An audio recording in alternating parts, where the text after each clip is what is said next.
Who's the king of neo soul? If Erykah is the queen. I don't think that's ever been established. I think people would say D'Angelo. I would. Yeah, I think people would say that. I would say D'Angelo. Yeah, I would say. Yes. Oh, that wasn't me that said that. That was him. I'm ratting. I know I got shades on, but I'm actually. Oh, he's looking at you. I'm good. Yeah. I mean, and this is not like that. Max is the homie, like for real, you know. Yeah. But Max was he was on his own path, you know. I don't even think he identified as neo, so I think he just cooperated because he fits the profile. Yeah. You know, not just sonically but aesthetically. You know, you Haitian and Puerto Rican and you know, eccentric, like, yeah, you're neo soul, buddy. Just paint you this way. You know, you dapper. You know, you clean. You got a band. You hitting all the moves. You know, you're channeling, you know, James Brown and Jimi Hendrix somehow. Some smoky routes. You know, you got a little smoky with the falsetto. You know, and you crooning, and you know, I low-key thought he was a model. You know, like his vibe was very European. And I was like, yo, you're dope. I can't figure you out, but you're dope. You know? So, but I don't think, you know, I think he, you know, he's honorary, you know, but I think actively, I would give it, I personally would give it to D because, you know, because of how intentional he was with it. You know what I'm saying? And how he was able to amass so much in such a short period of time. Like, you want to talk about somebody goated? He never has to do anything ever again. At least, you know, according to the community. Like, he was light years ahead of everybody. You know, it's still people trying to catch up to his 99. Voodoo? Voodoo was crazy. Bruh. It was crazy. And not just the album, the Voodoo run. Yeah. Damn. Yeah, like. Do you guys have we talk at like a two-part question. One, can he ever surpass his own work? Have you ever tried to surpass your own work? I don't know. I don't even know how to. Not even Voodoo. Take Brown Sugar. No, I understand. I don't even know how to even approach trying to come up with finding out how that could even be possible. I think it's something that either happens or it doesn't. Because you could say, I mean, for me, you could say Voodoo surpassed Brown Sugar in so many ways. You know, sonically, production-wise, you know, roster and lineup, you know, of people, you know, the BTS of it I'm talking about, you know. Because, you know, he arrived to a level where he was able to figure that out. But then you also have to take into consideration that Brown Sugar was Brown Sugar without all of that. Right. He was essentially Dolo on Brown Sugar. Right. You know, so how do you even quantify that? It's like Illmatic versus It Was Written. How? Like, you could say it was written as, but Illmatic is still Illmatic, though. Right. Or Blueprint versus Reasonable Doubt. Sure. But reasonable is still reasonable, though. Like, how do you better or worse surpass that? I don't know. Is that even important to artists? I don't think so. It's not to me. I don't think so. Some do it. They do a double. They spin the block with the, you know, Cuban Links 2. Yeah, but it's never really the same. It's not the same. Damn, little man, I'm just trying to do me. Definitely not the same. I'm just trying to move 3. Yeah, and that's really indicative of a lot of mindsets of what we just trying to get to whatever the next thing is. Now, if we just so happen to do some fly shit, you know, in the process, then cool. But a lot of it is just we just trying to get to the next.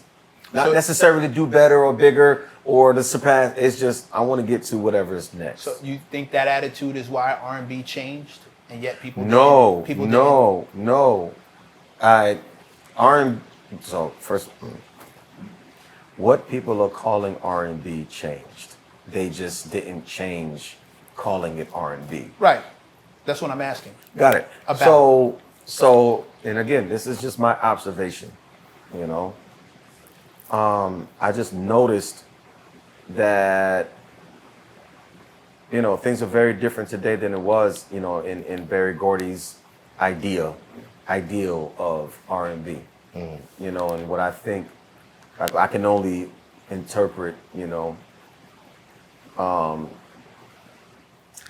intelligently with the information given, you know, through him talking about it and what he has manifested, you know, in his cultivation of what we all know and recognize as R&B with the artists, you know, and musicians and writers and producers that all contributed to what we all know as R&B. You put on an R&B song, everybody, you know, it takes you back. Mm-hmm. But it changed for, you know, because things evolve. Mm-hmm.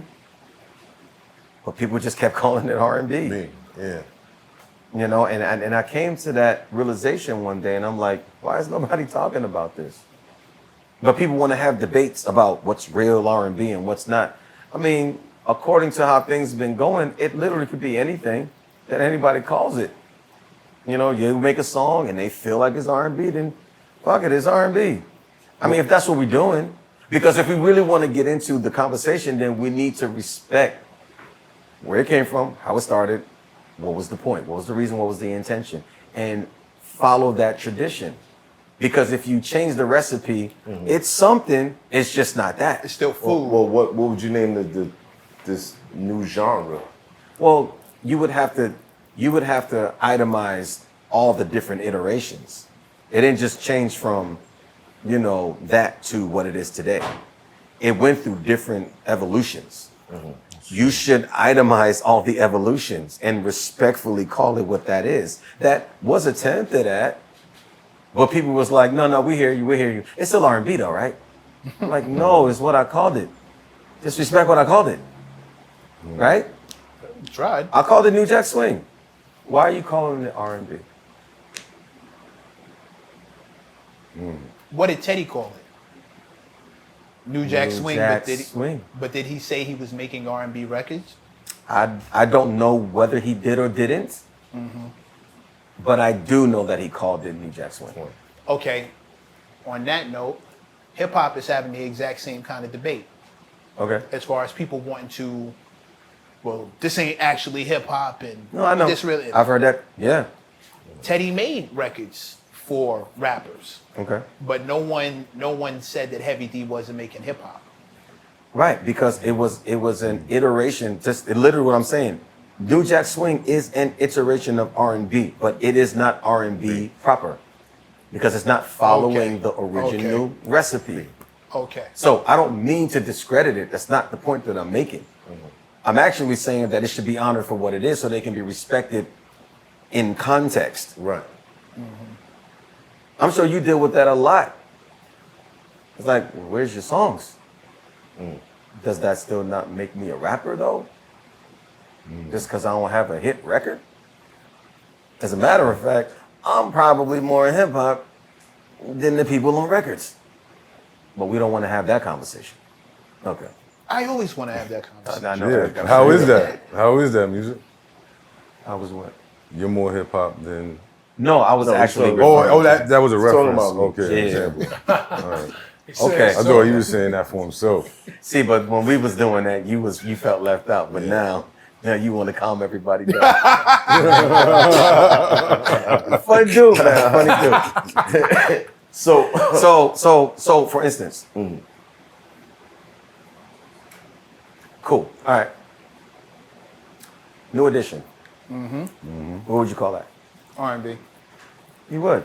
Yeah, Pop, sure. I would call that pop R&B. How close are New Edition to the Temptations? They're in a tradition. They're in a tradition. There are elements. Format. Yeah, they're in a tradition. That's what I'm saying. moves, They're in a tradition. Concepts. Yeah. But the elements of the actual music. The a little sound, different. but it's with the sound that they have now, with the sound that they had then, which is not the Temptations. We're talking different instruments. We're talking different compositions, different arrangements, different producers. So in some cases, only one instrument. then there's that. Yeah. Computer, more modern, a more modernized sound. The Sonically big band evolved. is gone. So it's like, I would say New Edition is the modern, the more modernized take of Temptation. the Temptations. Okay. So what happens when a person, when they hear R&B and they're expecting the Temptations, but they get New Edition? What are they supposed to do? Call it the same thing? Probably get up and go to the other show. Right. Now, it's not to say that there's something wrong with what New Edition is doing. At all. At all. All I'm saying is, I just recognize that it's not the same. So why is it being called categorized. the same thing? Is it being judged by the same standard though? I don't know, but it puts it into question, doesn't it? I think the issue with hip hop is we're judging it all on the same standard. Yeah, I think what if I had to say, I would say yes. But then you could go into other genres and say thank the you. same thing. Whoa, That's exactly what I'm doing. Wait. Let's take rock and roll, for instance. You know how many subgenres of Yes. rock and roll there are? Yeah. Tons. A million. How many subgenres of R&B do we have? Not like that. Probably about four. I can't really think of 4 or any. 5 max. No. Listen to the question. Subgenres. That has a category None. that it can be processed as. None. With the No. exception of Neo Soul, which y'all all rejected. We didn't reject. Oh, y'all rejected. We're not going back there. Y'all Yeah, rejected. let's not spin the block. Yeah, because it's no different than a person trying to lump you up in a group that you didn't sign up for, but they expect you to go along with it because you look like you fit. Brown leathers, man. Okay. And Damn. There you go. The brown leather. What's it saying? It's hot for trapper turn smack rapper. Only smack rapper that you know is smack rappers. Got bars I can hang with the backpackers. Trap star, I don't hang with the backpackers. I'm in the hood with the work you heard. Making fiends leave earth you heard. Got your baby mama thirst you heard. Feel the flow, nigga, throw it in reverse. This the wave you need to.